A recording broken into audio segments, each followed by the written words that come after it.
So, hello guys, good morning.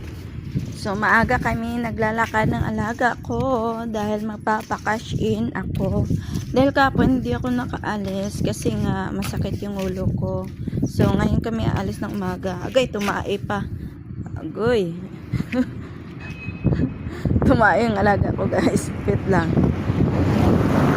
So, kailangan namin umalis ngayong maaga kasi magpapakash in ako. So, wala na kasing laman ang Gcash ko. So, may nagpapatay din sa alaga niyang aso. So, lalakad muna kasi may na ako sasakay pag natapos na talaga ito siya tumae. Bibili na rin ako ng mga yusi, ubos na rin kasi. And then wala na rin Gcash, so baka mamaya may magpa-Gcash, so wala akong mapa-Gcash sa kanila kasi ubos na. So yun lang, thank you for watching guys.